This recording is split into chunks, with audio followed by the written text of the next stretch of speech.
ছোটবেলা থেকেই বাংলা সাবজেক্টটার প্রতি একটা আলাদা টান ছিল। তাই এইচএস এর গণ্ডি পেরিয়ে যখন আমি কলেজে ভর্তি হতে গেলাম, বেঙ্গলি অনার্সে নাম্বার থাকা সত্ত্বেও পেলাম না। খুব মনটা খারাপ হয়ে গিয়েছিল।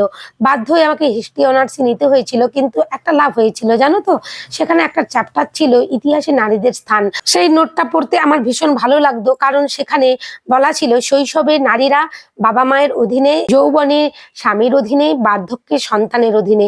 সত্যি সেই যুগ যুগ থেকে এখনো সেই নীতি চলে আসছে। নারীরা স্বাধীনভাবে কিছুই করতে পারে না, আর করতে গেলেও তাদের হাত পা বেঁধে দেওয়া হয়।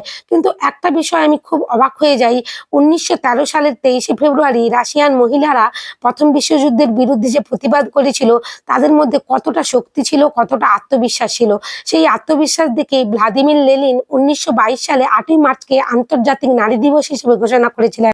আর 2025 সালে দাঁড়িয়ে প্রত্যেক নারীর প্রতি আমার অনেক সম্মান ও বুক ভরা ভালোবাসা। সবাই খুব ভালো থাকো।